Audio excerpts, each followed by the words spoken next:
Hello, ಎಲ್ಲರಿಗೂ ನಮಸ್ತೆ. Welcome to my BS Square classes. Let's start another cassette short, that is the Nyctinasty plant sleep. ಸಸ್ಯನಿದ್ರೆ ಹೀಗಂದ್ರೆ ಏನಪ್ಪ?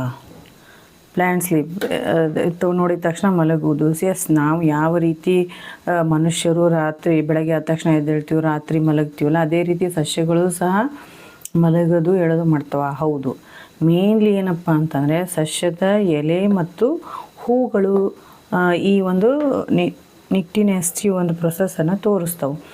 ಹಂಗಾದ್ರೆ nyctinasty ಅಂದ್ರೇನು? What is means by nyctinasty? Nyctinasty is the rhythmic and non directional folding or the drooping of leaves and also the flowers and this process takes place at night. ಅಂದರೆ ಎಲ್ಲ ಈ ಸಸ್ಯಗಳು ಏನು ಮಾಡ್ತವೆ ಅಂತಂದರೆ ಈ ನಿಕ್ಟಿನೆಸ್ಟಿ ಪ್ರೊಸೆಸನ್ನು ಎಲ್ಲ ಸಸ್ಯಗಳು ತೋರಿಸೋದಿಲ್ಲ. ಸುಮಾರು 38 ಫ್ಯಾಮಿಲಿ ಸಸ್ಯಗಳು ಇಲ್ಲಿ ತೋರಿಸ್ತವೆ ಈ ಒಂದು ಪ್ರೊಸೆಸನ್ನು. 38 ಫ್ಯಾಮಿಲಿ ಸಸ್ಯಗಳು. ಫಾರ್ ಎಕ್ಸಾಂಪಲ್ ನಾವು ತಗೊಂಡ್ರೆ ಲೆಗ್ಯೂಮ್ ಫ್ಯಾಮಿಲಿ ಸಸ್ಯಗಳು ಏನಪ್ಪ ಅಂದರೆ ಈ ನಿಕ್ಟಿನೆಸ್ಟಿ ಪ್ರೊಸೆಸನ್ನು ಪ್ಲ್ಯಾಂಟ್ ಸ್ಲೀಪನ್ನು ತೋರಿಸ್ತವೆ. ಇದು ಯಾವ ರೀತಿ ನಡೆಯುತ್ತಿದ್ದು ನಿಕ್ಟಿನೆಸ್ಟಿ? ನಾನು ಹೇಳಿದೆ ಈಗ ಎಲೆಗಳು ಮತ್ತು ಹೂಗಳು ಏನಪ್ಪ ಅಂತಂದರೆ ರಾತ್ರಿ ಟೈಮಲ್ಲೇ ಮುದುಡಿಕೊಳ್ತವೆ. ಯಾವ ರೀತಿ ಅದರೊಳಗೆ ಬಯಾಲಜಿಕಲ್ ಪ್ರೊಸೆಸ್ ಯಾವ ರೀತಿ ನಡೆಯುತ್ತದೆ ಅನ್ನೋದನ್ನು ತಿಳ್ಕೊಳ್ಳೋಣ. ಫಸ್ಟ್ಲಿ ಈ ಎಲೆ ಇದೆಯಲ್ಲ, ಈ ಎಲೆಯ ಇದಕ್ಕೇನಂತೀವಿ ನಾವು ಪಿಟಿಯೋಲ್. This is petiole. ಈ ಪಿಟಿಯೋಲ್ನಲ್ಲಿ ಸ್ಪೆಷಲ್ ಸೆಲ್ಸ್ ಇರ್ತಾವೆ ಈ ಒಂದು ಬೇಸ್ನಲ್ಲಿ. ಅವಕ್ಕೆ ಏನಂತೀವಿ ನಾವು ಅಂತಂದ್ರೆ ಪಲ್ವಿನಸ್ ಸೆಲ್ಸ್. ಈ ಪಲ್ವಿನಸ್ ಸೆಲ್ಸು ಈ ಎಲೆಯ ಪಿಟಿಯೋಲ್ ಭಾಗದಲ್ಲಿರ್ತಕ್ಕಂಥ ಪಲ್ವಿನಸ್ ಸೆಲ್ಸ್ಗಳೇ ಈ ನಿಕ್ಟಿನೆಸ್ಟಿ ಪ್ರೊಸೆಸನ್ನು ಕಂಟ್ರೋಲ್ ಮಾಡ್ತಾವೆ. ಯಾವ ರೀತಿ ಅಂತಂದರೆ ಮೇನ್ಲಿ ಈ ಟರ್ಗರ್ ಪ್ರೆಷರಿಂದ ಮೇನ್ಲಿ ಏನಪ್ಪ ಅಂದರೆ ಈ ಪೆಲ್ವಿನಸ್ ಸೆಲ್ಸ್ಗಳಲ್ಲಿ ಪೊಟ್ಯಾಷಿಯಮ್ ಅಯಾನ್ಗಳ ಕಾನ್ಸಂಟ್ರೇಷನ್ ಹೆಚ್ಚು ಮತ್ತು ಕಡಿಮೆ ಆಗೋದ್ರಿಂದ ಇಲ್ಲಿ ಪೆಲ್ವಿನಸ್ ಸೆಲ್ಸ್ಗಳಲ್ಲಿ ಟರ್ಗರ್ ಪ್ರೆಷರು ಸಹ ಹೆಚ್ಚು ಕಡಿಮೆ ಆಗುತ್ತೆ. ಮೀನ್ಸ್ ಪೊಟ್ಯಾಷಿಯಮ್ ಅಯಾನ್ಸ್ಗಳು ಏನಪ್ಪ ಅಂದರೆ ಪೆಲ್ವಿನಸ್ ಸೆಲ್ಸ್ನಲ್ಲಿ ಹೆಚ್ಚಾದ ತಕ್ಷಣ ಪೆಲ್ವಿನಸ್ ಸೆಲ್ಸ್ಗಳಲ್ಲಿ ವಾಟರ್ ಫ್ಲೋನು ಜಾಸ್ತಿ ಆಗುತ್ತೆ ಬಿಕಾಸ್ ಆಫ್ ಆಸ್ಮಾಸಿಸ್. ಆಮೇಲೆ ಆಗ ಪೆಲ್ವಿನಸ್ ಸೆಲ್ಸ್ಗಳು ಏನಾಗ್ತಾವೆ, ಸೈಜಲ್ಲಿ ಇನ್ಕ್ರೀಸ್ ಆಗ್ತಾವೆ, ಟರ್ಗರ್ ಪ್ರೆಷರ್ ಜಾಸ್ತಿ ಆಗುತ್ತೆ. ಆಗ ಏನಾಗ್ತಾವಪ್ಪ ಅಂದರೆ ಎಲೆಗಳು ಅಪ್ರೈಟಾಗಿ ನಿಲ್ತವೆ. ಈ ರೀತಿ ಈ ಪಿಟಿಯೋಲ್ ಏನಪ್ಪ ಅಂದ್ರೆ ಅಪ್ವರ್ಡ್ ಆಗಿ ನಿಲ್ತಾವೆ. ಅಂದರೆ ಸೂರ್ಯನ ಬೆಳಕಿಗೆ ಒಂದು ಈ ಎಲೆಯನ್ನು ಚಾಚಿಕೊಂಡು ನಿಲ್ತಾವೆ. ಬಟ್ ಯಾವಾಗ ಟರ್ಗರ್ ಪ್ರೆಷರ್ ಕಡಿಮೆ ಆಗುತ್ತೆ ಆಗ ಏನಾಗುತ್ತೆ ಹೇಳ್ರಿ, ಎಲೆಗಳು ಮುರಿದುಕೊಳ್ತಾವೆ. And this happens at night. ರಾತ್ರಿ ಸಮಯದಲ್ಲಿ ಇದು ಉಂಟಾಗ್ತದೆ. ಯಾಕೆ ಅಂತಂದರೆ ನಾವು ಅನಲೈಸ್ ಮಾಡ್ಲಿಕ್ಕೆ ಹೋದರೆ ಡೇ ಟೈಮಲ್ಲಿ ನೋಡ್ರಿ ಸಸ್ಯಗಳು ಫೋಟೋಸಿಂಥಸಿಸ್ ಮಾಡ್ತಿರ್ತಾವೆ. ಫೋಟೋಸಿಂಥಸಿಸ್ಗೋಸ್ಕರ ಸೂರ್ಯನ ಒಂದು ಬೆಳಕನ್ನು ಅವು ಹೀರ್ಕೊಳ್ತಾವೆ. ಸೂರ್ಯನ ಬೆಳಕನ್ನು ಹೀರಿಕೊಂಡು ಫೋಟೋಸಿಂಥಸಿಸ್ ಮಾಡ್ತಿರ್ತಾವೆ. ಸೊ ಕಂಟಿನ್ಯೂಸ್ ಆಗಿ ಅವುಗಳ ಒಂದು ಬೇರುಗಳೇನು ಮಾಡ್ತಿರ್ತವೆ ಹೇಳ್ರಿ, ನೀರನ್ನು ಹೀರ್ಕೊಳ್ತಾನೆ ಇರ್ತಾವೆ. ಆ ನೀರನ್ನು ತೆಗೆದುಕೊಂಡು ಫೋಟೋಸಿಂಥಸಿಸ್ ಮಾಡ್ತಿರುತ್ತೆ. ಸೊ ಹಾಗಾಗಿ ಏನಾಗುತ್ತೆ, ಅದಕ್ಕೆ ನೀರು ಬೇಕಾಗ್ತದೆ, ಕಂಟಿನ್ಯೂ ಸಪ್ಲೈ ಮಾಡ್ತದೆ. ಬಟ್ ನೈಟ್ ಟೈಮ ಸೂರ್ಯ ಇರೋದಿಲ್ಲ. ಸೂರ್ಯ ಇರಲಾರ್ದಕ್ಕೆ ಈ ಮೇನ್ಲಿ ಏನಪ್ಪ ಅಂದ್ರೆ ಫೋಟೋಸಿಂಥಸಿಸ್ ಕ್ರಿಯೇಟ್ ಮಾಡೋಕ್ಕಾಗಲಾರ್ದಕ್ಕೆ ಇವು ಏನಪ್ಪ ಅಂತಂದ್ರೆ ಸಸ್ಯಗಳ ಎಲೆಗಳು ಈ ನಿಕ್ಟಿನೆಸ್ಟಿ ಅಂದರೆ ಪ್ಲ್ಯಾಂಟ್ ಸ್ಲೀಪನ್ನು ಎಲೆಗಳನ್ನು ಡ್ರೂಪ್ ಮಾಡ್ತಾವೆ, ಫ್ಲವರ್ಸನ್ನು ಡ್ರೂಪ್ ಮಾಡ್ತಾವೆ ಅಥವಾ ಫೋಲ್ಡ್ ಮಾಡ್ಕೊಳ್ತಾವೆ.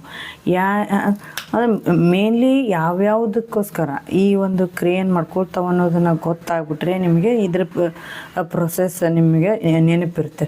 ಫಾರ್ ಲೈಕ್ ಏನಪ್ಪ ಅಂತಂದರೆ ಯಾವುದಕ್ಕೋಸ್ಕರ ಮಾಡ್ಕೊಳ್ತಾವೆ ಅಂತಂದರೆ, first of all to conserve the heat, and the second one is to reduce water loss, and third one to avoid moonlight, and also to defend against pests. Here ಏನಪ್ಪ ಅಂತಂದರೆ ಸಸ್ಯಗಳು ಈ ನಿಕ್ಟಿನೆಸ್ಟಿ ಪ್ರೊಸೆಸ್ಸನ್ನು ಅಂದರೆ ಈ ಎಲೆಗಳು ಮತ್ತು ಹೂಗಳು ಮುದುಡಿಕೊಳ್ಳುವಂತಹ ಕ್ರಿಯೆಯನ್ನು ಡ್ರೂಪಿಂಗ್ ಅಥವಾ ಫೋಲ್ಡಿಂಗ್ ಆಗೋದಕ್ಕೆ ಕಾರಣ ಏನಪ್ಪ ಅಂತಂದರೆ ಅದರ ಉಪಯೋಗ ಏನಪ್ಪ ಅಂತಂದರೆ ಹೀಟ್ ಕನ್ಸರ್ವ್ ಮಾಡ್ಕೊಳಿಕ್ಕೆ.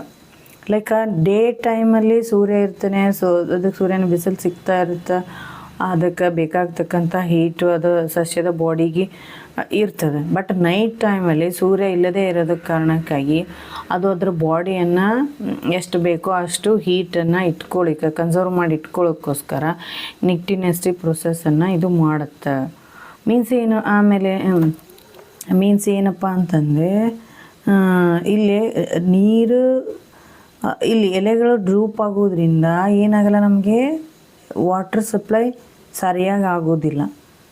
ಮೀನ್ಸ್ ಇಲ್ಲಿ ಏನಾಗುತ್ತೆ, ವಾಟರ್ ಕಂಟೆಂಟ್ ಕಡಿಮೆ ಆಗೋದ್ರಿಂದ ಎಲೆಯಲ್ಲಿ ಸ್ವಲ್ಪ ಹೀಟ್ ಪ್ರಮಾಣವನ್ನು ಅದು ಕಾಪಾಡ್ಕೊಳ್ಳಿಕ್ಕೆ ಸಾಧ್ಯ ಆಗುತ್ತೆ. ಆಮೇಲೆ ವಾಟರ್ ಲಾಸನ್ನು ರೆಡ್ಯೂಸ್ ಮಾಡಲಿಕ್ಕೆ ಈಗ ಡೇ ಟೈಮ್ ಆದರೆ ಸೂರ್ಯ ಇರ್ತಾನೆ, ಫೋಟೋಸಿಂಥೆಸಿಸ್ಗೋಸ್ಕರ ಕಂಟಿನ್ಯೂಸ್ ಆಗಿ ಏನಾಗಿರ್ತದೆ ಅಲ್ಲಿ ಬೇರುಗಳು ಕಂಟಿನ್ಯೂಸ್ ಆಗಿ ನೀರನ್ನು ಹೀರ್ಕೊಳ್ತಿರ್ತಾವೆ. ಬಟ್ ನೈಟ್ ಟೈಮಲ್ಲಿ ಫೋಟೋಸಿಂಥೆಸಿಸ್ ಇಲ್ಲದೇ ಇರೋದಕ್ಕೋಸ್ಕರ ಈ ಬೇರು ನೀರು ಜಾಸ್ತಿ ಎಲೆಗಳಿಗೆ ಸಪ್ಲೈ ಆಗೋದಿಲ್ಲ. ಸೊ ಹಾಗೆ ಅದನ್ನು ರಿಡ್ಯೂಸ್ ಮಾಡೋದಕ್ಕೋಸ್ಕರ ನೀರನ್ನು ವಾಟರನ್ನು ಲಾಸ್ ಆಗಬಾರ್ದು ಅಂತಲೂ ಏನು ಮಾಡ್ತದೆ ಇಲ್ಲಿ ಈ ಒಂದು ಪ್ಲ್ಯಾಂಟ್ ಸ್ಲಿಪ್ಪನ್ನು ಮಾಡ್ಕೊಳ್ತಾವೆ. ನೆಕ್ಸ್ಟು ಏನಪ್ಪ ಅಂದರೆ ಟು ಅವಾಯ್ಡ್ ದ ಮೂನ್ಲೈಟ್. ಚಂದ್ರನ ಒಂದು ಬೆಳಕನ್ನು ಅವಾಯ್ಡ್ ಮಾಡಲಿಕ್ಕೆ ಅವರ ಲೈಫ್ ಒಳಗೆ ಅದನ್ನ ತೆಗೆದುಕೊಂಡು, ಈಗ ಸೂರ್ಯನ ಬೆಳಕಿನಿಂದ ದ್ವಿತೀಯ ಸಂಶ್ಲೇಷಣ ಕ್ರಿಯೆಯನ್ನು ಮಾಡ್ತಾವೆ, ಚಂದ್ರನ ಬೆಳಕಿನಿಂದ ಅವು ಏನೂ ಮಾಡಲಿಕ್ಕಾಗಲ್ಲ. ಸೊ ಆ ಲೈಟನ್ನು ಅವು ಅವಾಯ್ಡ್ ಮಾಡೋದಕ್ಕೋಸ್ಕರ ಆ ಎಲೆಗೆ ಯಾವುದೋ ಒಂದು ಕಾರ್ಯವನ್ನು ಹಚ್ಚಬಾರ್ದು, ಮಾಡಲಿಕ್ಕೆ ಆಗಬಾರ್ದು ಅಂತ ಅದು ಎಲೆಗಳು ಡ್ರೂಪ್ ಆಗ್ತಾವೆ, ಫೋಲ್ಡಿಂಗ್ ಮಾಡ್ತಾವೆ. ಆ್ಯಂಡ್ ಡಿಫೆಂಡ್ ಅಗೇನೆಸ್ಟ್ ಪೆಸ್ಟ್ಸ್ಗಳಿಂದನೂ ಸಹ ಇವು ಡಿಫೆಂಡ್ ಮಾಡ್ಕೊಳ್ಳಿಕ್ಕೆ ನಿಕ್ಟಿನೆಸ್ಟಿ ಪ್ರೊಸೆಸ್ಸನ್ನು ಇವು ಮಾಡ್ಕೊಳ್ತಾವೆ. ಹಾಗಾದರೆ ಈ ನಿಕ್ಟಿನೆಸ್ಟಿ ಪ್ರೊಸೆಸ್ ಇಲ್ಲಿ ಯಾವ ರೀತಿ ಆಗುತ್ತೆ ಅಂತ ನಾನು ಆಗಲೇ ಹೇಳಿದೆ. ಈ ಪೆಲ್ವಿನಸ್ ಸೆಲ್ಸ್ಗಳು ಏನು ಮಾಡ್ತಾವೆ ಅಂತಂದ್ರೆ ಅವುಗಳಲ್ಲೇ ವಾಟರ್ ಕಂಟೆಂಟ್ ಜಾಸ್ತಿ ಆದ ತಕ್ಷಣ ಟರ್ಗರ್ ಪ್ರೆಷರ್ ಇನ್ಕ್ರೀಸ್ ಆಗುತ್ತೆ ಬಿಕಾಸ್ ಆಫ್ ಸೆಲ್ಸ್ಗೆ ಸೈಜ್ ದೊಡ್ಡದಾಗಿ.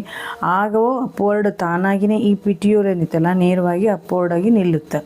ಬಟ್ ಯಾವಾಗ ಲೈಕ್ ನೈಟ್ ಟೈಮ್ ಇದರಲ್ಲಿ ಟರ್ಗರ್ ಪ್ರೆಷರ್ ಕಡಿಮೆ ಆದ ತಕ್ಷಣ ಈ ಪೆಲ್ವಿನಸ್ ಸೆಲ್ಸ್ಗಳಲ್ಲಿ ಟರ್ಗರ್ ಪ್ರೆಷರ್ ಕಡಿಮೆ ಆಯಿತು ಅಂದ ತಕ್ಷಣ ಎಲೆಗಳು ತಾನಾಗಿಯೇ ಫೋಲ್ಡ್ ಆಗ್ತಾವೆ ಅಥವಾ ಏನಪ್ಪ ಅಂತಂದ್ರೆ ಡ್ರೂಪ್. ಈ ಫ್ಲವರ್ಸ್ಗಳಲ್ಲಿನೂ ಅದೇ ರೀತಿ ಆಗುತ್ತೆ. ಈ ಫ್ಲವರ್ಸ್ಗಳಲ್ಲಂತೂ ಮೇನ್ಲಿ ನೈಟ್ ಕೆಲವೊಂದು ಸಸ್ಯಗಳ ಎಲೆಗಳು ಉದುರಿನೇ ಹೋಗ್ಬಿಡ್ತಾವೆ ನೈಟ್ ಟೈಮ್. ಈಗ ಇದೆಲ್ಲ ಮೇನ್ ಏನಪ್ಪ ಅಂತಂದ್ರೆ ಇದನ್ನೆಲ್ಲ ಇಡೀ ಒಂದು ನಿಕ್ಟಿನೆಸ್ಟಿಕ್ ಪ್ರೊಸೆಸ್ಸನ್ನು ನಾವು ತೊಗೊಂಡ್ರೆ ಇದನ್ನು ಕಂಟ್ರೋಲ್ ಮಾಡೋದು ಏನಪ್ಪ ಅಂದರೆ ಸರ್ಕ್ಯಾಡಿಯನ್ ಕ್ಲಾಕ್. ಸಸ್ಯದಲ್ಲಿರ್ತಕ್ಕಂತಹ ಈ ಸರ್ಕ್ಯಾಡಿಯನ್ ಕ್ಲಾಕ್ ಏನು ಮಾಡುತ್ತೆ ಅಂತಂದರೆ ಇದನ್ನು ಕಂಟ್ರೋಲ್ ಮಾಡುತ್ತೆ. ಅಥವಾ ಇದಕ್ಕೆ ನಾವು ಇನ್ನೊಂದು ಏನಂತೀವಿ ಅಂದರೆ ಬಯೋಲಾಜಿಕಲ್ ಕ್ಲಾಕ್ ಅಂತಲೂ ಕರಿತೀವಿ. ಈ ಬಯೋಲಾಜಿಕಲ್ ಕ್ಲಾಕ್ ಲೈಕ್ ನಾವು ಹ್ಯೂಮನ್ ಬೀಯಿಂಗ್ಸ್ನಲ್ಲಿ ಮಾತ್ರ ಅಲ್ಲ, ಸಸ್ಯಗಳಲ್ಲಿಯೂ ಸಹ ಇರ್ತದೆ. ಆದ್ದರಿಂದನೇ ಅವು ಡೇ ಮತ್ತು ನೈಟ್ ಸರ್ಕ್ಯಾಡಿಯನ್ ಕ್ಲಾಕ್ ಅಂದರೆ ಡೇ ಮತ್ತು ನೈಟ್ದ ರೇಷಿಯೋವನ್ನು ತೆಗೆದುಕೊಂಡು ಅವು ಏನು ಮಾಡುತ್ತವೆ, ಯಾವಾಗ ನಾವು ಹೂವನ್ನು ಅರಳಿಸ್ಕೋಬೇಕು, ಯಾವಾಗ ನಾವು ಎಲೆಗಳನ್ನು ಡ್ರೂಪ್ ಮಾಡಬೇಕು, ಯಾವಾಗ ನಾವು ಎಲೆಗಳನ್ನು ಅಪ್ವರ್ಡ್ ಆಗಿ ಸೂರ್ಯನ ಬಿಸಿಲಿಗೆ ನಾವು ಇಟ್ಕೊಳ್ಬೇಕು ಅಪ್ರೈಟಾಗಿ ಅನ್ನೋದನ್ನು ಇವು ಕ್ಯಾಲ್ಕುಲೇಟ್ ಮಾಡ್ತಿರ್ತಾವೆ. ಬಿಕಾಸ್ ಆಫ್ ಅವುಗಳ ದೇಹದಲ್ಲಿ ನಡೀತಕ್ಕಂಥ ಬಯಾಲಜಿಕಲ್ ಕ್ರಿಯೆಗಳಿಗೆ ಅದು ನೆಸೆಸಿಟಿ ಇರ್ತದೆ. ಸೊ ಇದು ಏನಪ್ಪ ಅಂದರೆ ಇಷ್ಟು ನಿಕ್ಟಿನೆಸ್ಟಿಕ್. ಒಂದು ಸಣ್ಣ ರಿವಿಷನ್ ಮಾಡೋದಾದರೆ ನಿಕ್ಟಿನೆಸ್ಟಿ ಅಂದರೆ ಪ್ಲ್ಯಾಂಟ್ ಸ್ಲಿಪ್. ಇದು ಏನೂ ಅಲ್ಲ, ಜಸ್ಟ್ ಸಸ್ಯಗಳಲ್ಲಿ ಇರ್ತಕ್ಕಂಥ ಎಲೆಗಳು ಮತ್ತು ಹೂಗಳು ನೈಟ್ ಟೈಮ್ ಏನು ಮಾಡ್ತಾವೆ ಅಂದರೆ ಡ್ರೂಪ್ ಆಗ್ತಾವೆ ಅಥವಾ ಫೋಲ್ಡಿಂಗ್ ಮಾಡ್ಕೊಳ್ತಾವೆ. ಇದಕ್ಕೆ ಮುಖ್ಯವಾದ ಕಾರಣ ಏನಪ್ಪ ಅಂತಂದ್ರೆ ಅವುಗಳಲ್ಲಿ ಒಂದು ಹೀಟನ್ನು ಕನ್ಸರ್ವ್ ಮಾಡಲಿಕ್ಕೆ, ಆಮೇಲೆ ವಾಟರ್ ಲಾಸನ್ನು ರೆಡ್ಯೂಸ್ ಮಾಡಲಿಕ್ಕೆ, ಮತ್ತು ಮೂನ್ ಲೈಟನ್ನು ಅವಾಯ್ಡ್ ಮಾಡ್ಕೊಳ್ಳಿಕ್ಕೆ, ಮತ್ತು ಪೆಸ್ಟ್ಸಿಂದ ಡಿಫೆಂಡ್ ಮಾಡ್ಕೊಳ್ಳಿಕ್ಕೂ ಸಹ ಈ ಒಂದು ನಿಕ್ಟಿನೆಸ್ಟಿ ಪ್ರೊಸೆಸ್ಸನ್ನು ಮಾಡ್ತಾವೆ. ಇನ್ನು ನಾವು ಎಕ್ಸಾಂಪಲ್ಸ್ಗಳನ್ನು ತೆಗೆದುಕೊಳ್ಳೋದಾದರೆ ಜಾಸ್ತಿ ಮೇನ್ಲಿ ಏನಪ್ಪ ಅಂದ್ರೆ ಹೆಚ್ಚು ಕಡಿಮೆ ಎಷ್ಟಪ್ಪ ಅಂತಂದ್ರೆ 38 ಫ್ಯಾಮಿಲಿಗಳು ಹೆಚ್ಚು ಕಡಿಮೆ 38 ಫ್ಯಾಮಿಲಿಯ ಸಸ್ಯಗಳು ಏನು ಮಾಡ್ತಾವೆ ಅಂತಂದ್ರೆ ಈ ನಿಕ್ಟಿನೆಸ್ಟಿ ಎಲ್ಲ ಸಸ್ಯಗಳಲ್ಲೂ ಈ ನಿಕ್ಟಿನೆಸ್ಟಿ ಪ್ರೋಸೆಸ್ ಕಂಡು ಬರೋದಿಲ್ಲ. ಲೈಕ್ ನಾವು ನಾವು ನಿಕ್ಟಿನೆಸ್ಟಿ ಪ್ರೋಸೆಸ್ಸನ್ನು ಸಸ್ಯಗಳು ಮಲಗ್ತಾವೆ ಅಂತ ತಿಳ್ಕೊಂಡ ತಕ್ಷಣ ಹೋಗಿ ಯಾವುದಾದ್ರೂ ಸಸ್ಯದ ಬಂದಾಗ ಕೂತು ಇಡೀ ನೈಟ್ ಟೈಮ್ ಅದನ್ನು ಅಬ್ಸರ್ವ್ ಮಾಡಿದರೆ ನಮಗೆ ಗೊತ್ತಾಗುತ್ತಾ? ಇಲ್ಲ. ಏನಪ್ಪ ಅಂತಂದರೆ ಹೆಚ್ಚು ಕಡಿಮೆ ಒಂದು 38 ಫ್ಯಾಮಿಲಿಯ ಸಸ್ಯಗಳು ಏನು ಮಾಡ್ತಾವೆ ಈ ನಿಕ್ಟಿನೆಸ್ಟಿ ಪ್ರೋಸೆಸ್ಸನ್ನು ತೋರಿಸ್ತಾವೆ. ಫಾರ್ ಎಕ್ಸಾಂಪಲ್ ನಾವು ನೋಡಿದ್ವಿ ಅಂತಂದರೆ ಲೆಗ್ಯೂಮ್ ಫ್ಯಾಮ್ಲಿ.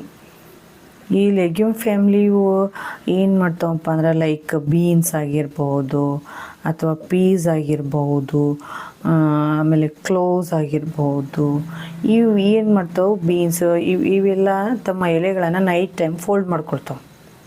ಒಂದು ಪರ್ಟಿಕ್ಯುಲರ್ ಆಗಿರ್ತಕ್ಕಂಥ ಒಂದು ಸಸ್ಯದ ನಾವು ಎಕ್ಸಾಂಪಲ್ ನಾವು ತಗೊಳ್ಳೋದಾದರೆ ಮರಾಂಥ, ಆಮೇಲೆ ಮತ್ತು ಏನಪ್ಪ ಅಂತಂದ್ರೆ ಕೆಲೆಥಿಯಾ. ಮರಾಂಥ ಮತ್ತು ಕೆಲೆಥಿಯಾ ಅಂತಕ್ಕಂತಹ ಈ ಸಸ್ಯಗಳು ನೈಟ್ ಟೈಮಲ್ಲಿ ತಮ್ಮ ಸಸ್ಯಗಳನ್ನು ಮೇಲ್ಮುಖವಾಗಿ ಫೋಲ್ಡ್ ಮಾಡ್ಕೊಳ್ತಾವೆ.